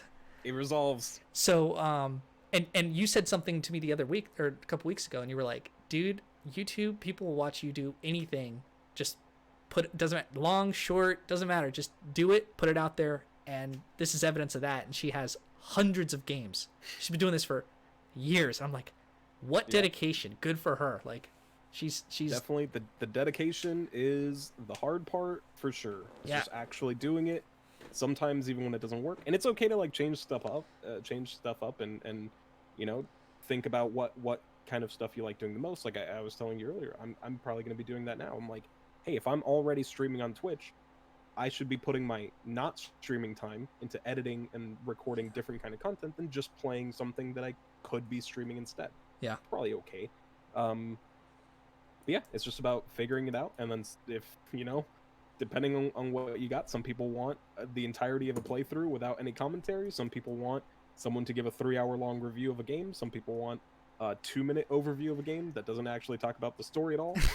Yeah, it just depends. You just got to find the audience. As long as you're doing it, as long as you're making something, and then showing your audience that you're willing to adjust. Like, okay, all right, I'll do it this time. Like Summoning Salt, the guy who was making all these documentaries. The first couple were good. They were almost there, but he found his whatever, all the combination of things that make his documentaries awesome about how to do speedruns, because the last 15 this guy has made are amazing. It doesn't matter the game, doesn't matter the genre. he gets footage from like the first time the guy made the speed run that enabled it to be possible, that all these other speedrunners learned. Like, he tells the story, crafts it, tells the background of people, like it was at this ADGQ that this was found, and it's like just the history of it, with documented proof and all that stuff. And it just you're living the moment with the streamer after trying it so many times. You know, they've showed you a 30-second clip of like all the attempts made, and you're like, wow, that looks really exhausting. And then they show the streamer actually doing it. It's like, wow, what a story, what an impactful thing. Yeah, and that dude's putting out something that's really unique too. You can't find a lot of content like that that's like a really in-depth look at not just like, I want to watch a world record speedrun. I want to know all the speedrun information that's happened over this. And I've watched a couple of that guy's. I think Pokemon Snap was a really fun one. Okay, just because of the idea of playing a game like Pokemon Snap as a speedrun. I'm not sure if I watched that one. Where you watch it and they're like, oh yeah, every player has to spend like a majority of the game staring at the floor because it reduces lag. Yeah. And it saves you a couple seconds if you just stare. So most of the game is just staring at the floor. And then, there's nothing funnier than hearing someone talk about a phrase, Mankey sniping, where you have to hit a Squirtle shell at the exact right like angle, at the exact right frame with like one of your apples, so that the Squirtle launches over the mountain and hits a Mankey you were supposed to hit with the apple instead, and then you get like, you finish the level 10 seconds earlier, and the dude's like, yeah, he had to get the Mankey snipe just right. And you're like, Jesus, what a... Well, like my girlfriend was interested. She said she's not into games at all. She like, man, I put a controller in to play Call of Duty with her. We were playing zombies on the easiest mode, and she just like stares at the screen, and I can't turn my... Oh my God, I just give up, right? Like, we're not going to be playing video games into our 50s. Like, we're just not going to be that kind of couple, as much as I'd want it to be. But she was interested in the Mike Tyson speed run blindfolded attempt. Like, there's a history of playing a video game only on the audio cues and beating the entire game, and then doing that as fast as possible. It's like, oh yeah, she was like, how are they doing this? Because it takes, like, you have to listen for certain things, you have to input certain buttons, you have to have strategies for, okay, the character made this sound but it didn't work out, so I have to change my strategy, and you can tell if it was successful or not. And it's... Yeah, and they'll even let themselves get hit sometimes to reset the position to know where they're at again, because if they lose track, they're just like, I don't know what the fuck's going on, so I have to get hit here, because if not, I will not understand. And even how anymore. It was a joke at first, like, how far can you get into the game blindfolded? It's like, well, of course you can't beat the third boss because there's no the audio cue, there's only visual. Well, as it turns out, there's audio cues of what he's not going to be doing, so that gets you past that barrier. And then once that's unlocked, all the other speedrunners know about it. Well, we could actually do this thing. I mean, shit, I watched a dude speedrun, I think Symphony of the Night. Blindfolded? GDQ blindfolded, yeah. It's... And that run, it's like, talk about a cursed run. He completely lost track of what was going on, and he was like desperately like, please, just give me a second, like, I'm trying to figure out my spacing, and he's like trying to do it, and he's like, it's just not working. He's like, I don't fucking understand, I don't get what's going on. And you're like, you feel bad because you're like, the dude's blindfolded and he really wanted to stunt on people right now, and it's not working. And it turned out his controller just broke. It's like the left trigger just stopped working, so he was off on his input completely, and he was like, it's just not even related to me. And totally not his fault. Yeah. That's kind of the problem with games, right? Like, sometimes you get into these modes where you just beat yourself up. You're like, oh man, I've been playing for years, I shouldn't be this shit at this game, how come I can't like beat this part? And then like you go through this spiral of, oh, I'm such an idiot, I'm so fucking worthless. Like, you just gotta get good. But the whole point of playing games is like, you obviously in this moment you aren't working, you aren't in pain, you aren't like, it maybe shit is going bad around in your life, like coronavirus and all this other shit, maybe you're stressed out, but in this moment you have to be good playing a game. You almost gotta like put a smile on your face, like, hey, it's 2020, I'm in front of a computer, like this amazing machine, or a TV with these beautiful artists that have put together this game design, and I'm just sitting here having fun, or it's challenging, and just like, I don't know, it just makes me happy after a while. I think this might be a tangent, but I think it would be interesting to talk about whether or not games are supposed to be to have fun. Okay. I think that'd be, or maybe not all games, obviously, but if every game, or if the goal of a game is to make someone have fun, There's or definitely games where the goal is not for you to have fun. It's supposed to be a challenge. Like, in fact, that's it's like Dark Souls. Arguably, it's like, but even more than Dark Souls, yeah. What like, else? is it okay for games to make you feel like bad or to make you feel sad? Well, yeah. I mean, any media like art.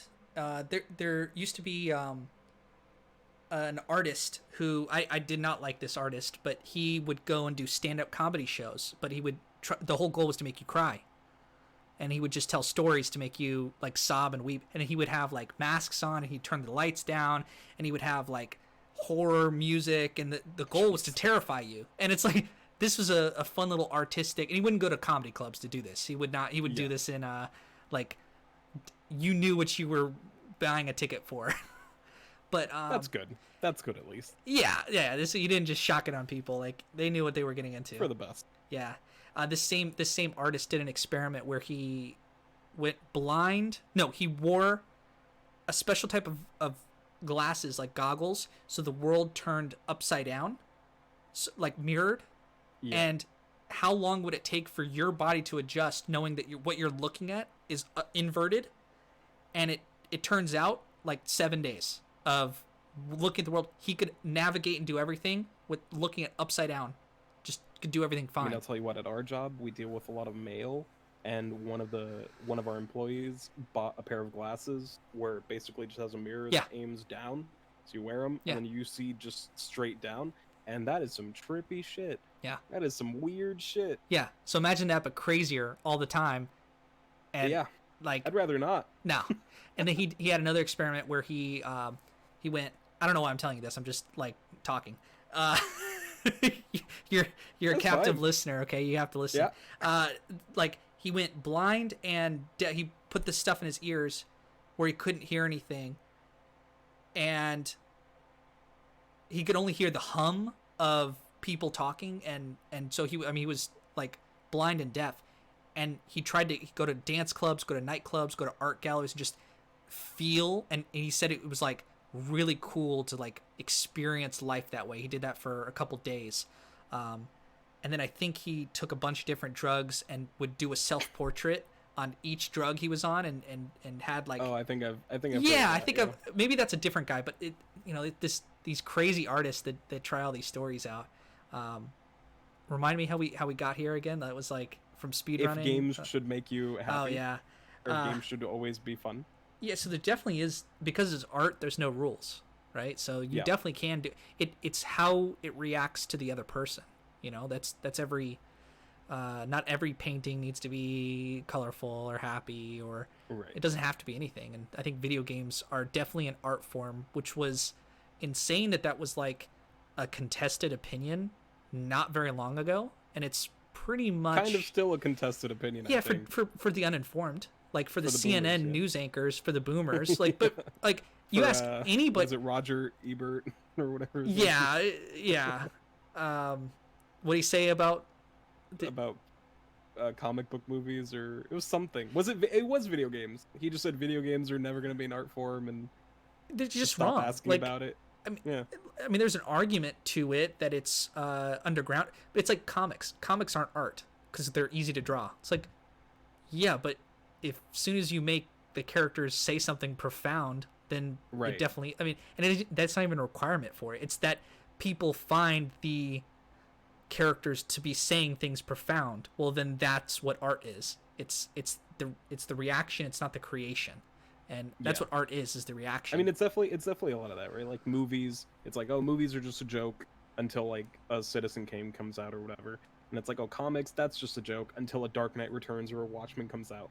It's like, oh, video games, like it's just Mario, it's just Pac-Man, it's Tetris, until, you know, your Shadow of the Colossus or your BioShock or your whatever comes out, and then all of a sudden, you know, then it's a different conversation. Now we have stuff like The Last of Us 2, which, you know, ostensibly should be just right up there with the best kind of movie you want to compare it to, and it's just interactive, and there's not really any difference to it. Well, and like it's being accepted in our medium. Like I used to be worried that when I would grow up and become an adult in the adult world, that I'm gonna have to one day throw away all this like video games and crap because it's gonna be viewed as childish or immature.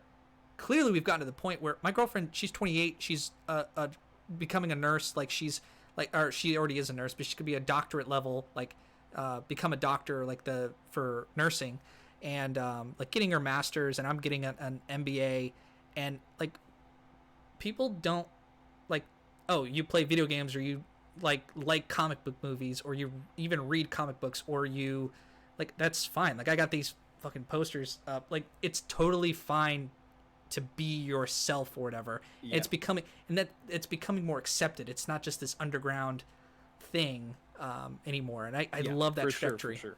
And I think it's I mean it's probably with a lot of things, but it's just like you need the generation that grows up on that kind of stuff and then becomes the people making it to really like appreciate what it is. Because if you're an adult and video games come out, the high chances that you're just like, it's just kind of a toy. Yeah. But if you're a kid and you grow up on video games and then you get to be the person still playing games as an adult, you grew up on them, you've always played them, they're just part of your life, you don't have to question this new thing. It's just a thing. Yeah. And I think we're just, it's kind of this weird moment where it's like we can't really imagine what that's like with music or with movies or with comic books, but they've always like been. video games, it's only 50-ish years in the past, so well, basically especially in our the form that parents they are and then now. us.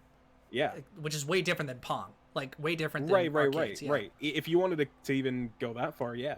I mean, we're talking 30 years or something like that to get games like Ocarina of Time and Super Metroid and things like that people have in like high regard, and they're not just literally a toy that's digital anymore. Yeah. So yeah. And as soon as like VR comes around, there's going to be this weird, is this a movie or is this a video game? Because it's kind of both. Like I'm going to like someone like my dad or something in his 50s might buy when it becomes like everyone has a VR headset in their house. Like I'm going to buy that new movie, but then there's things you have to do within it. Like, is this, Dad, you just bought a video game. Like you're playing a video game for like 10 hours. Like, no, I'm not. I'm watching the newest like whatever movie. It's like and okay. it's even more hilarious because I think for the people, at least in my life, that I think are most hesitant to accept like video games as something they would do, like my mom, my dad, stuff like that, like the games that we would soonest associate with a serious medium like BioShock and God of War and Uncharted and Dark Souls and stuff like that, those are the last games they would ever touch.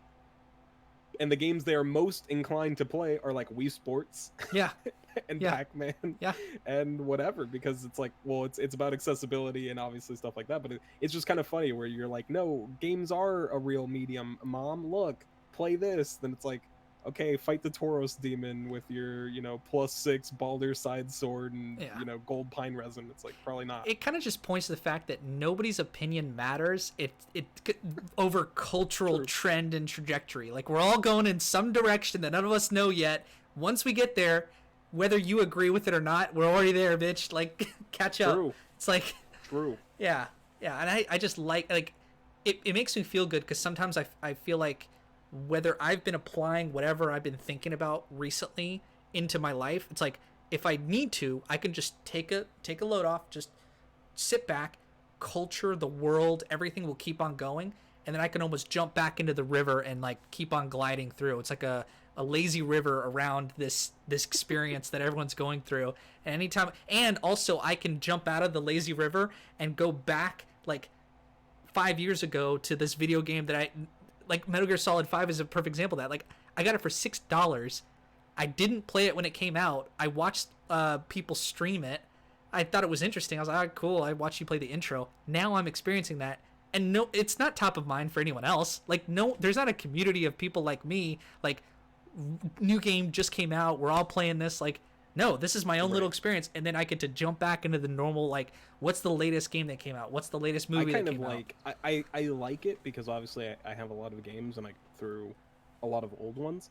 But it's almost like, it's kind of annoying sometimes. Because, like, I played Hollow Knight, like, the year after it came out. And there was nobody talking about that. And it's already an indie game and not like a hugely, widely known indie game either. At least not for, you know, the people I know. So I'm just like, man, how the fuck did I play this game? And I'm literally like, after beating it, like the 100%, you know, secret boss, whatever.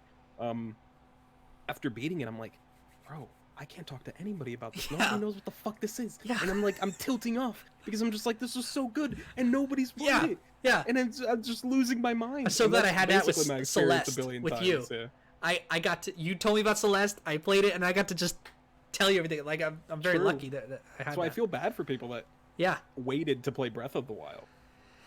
Because that game was so fun when it came out, and you could go around and talk to people. Oh, have you seen the thing at the top of the mountain? Oh, have you tried this?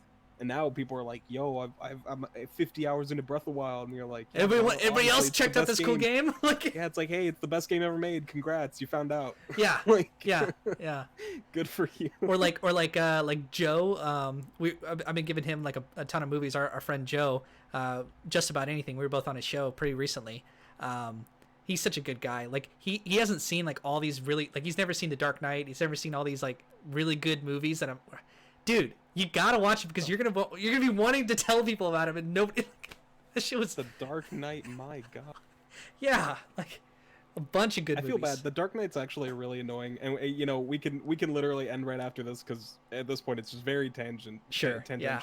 But The Dark Knight's like a really annoying movie for me because it's like it's the perfect intersection between like actual like cinematic masterpiece and then also like normie fucking shit posting comic book culture. Yeah. And so if you're just like oh, my name is Joker and I'm waiting for my Harley lol, you're gonna be like The Dark Knight's the best movie ever made. But then also if you actually like understand and are able to digest movies on any kind of analytical level, you'd also say The Dark Knight is the best movie ever, and not for the same reason. Because it feels bad to be lumped together. It took a really good director, Christopher Nolan, who's known for making, like, he's well respected in the world, and he said, all right, give me this comic book shit. I'm gonna show you how it's done in a cinematic sense. And it's pretty fun. I saw a post on Facebook the other day that was like, which is better, The Dark Knight or Civil War?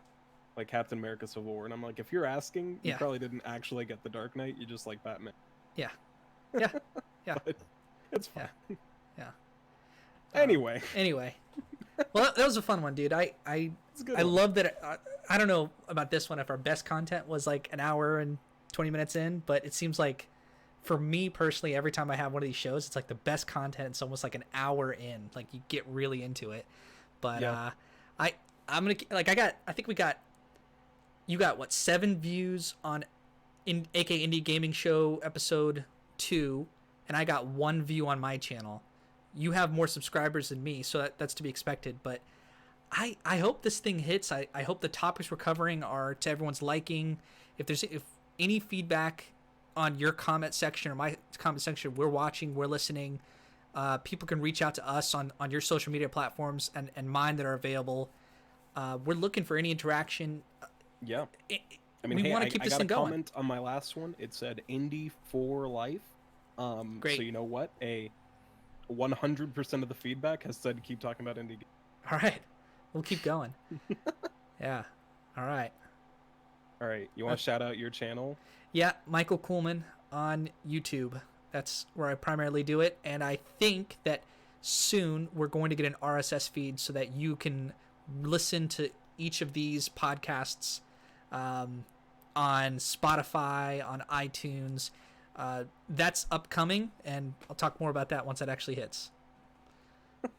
It's news to everyone at the same time. Yes. And I go by Stefan Galaxy Online. I stream games on twitch.tv/Stefan Galaxy, variety streaming and media share, just chatting type stuff.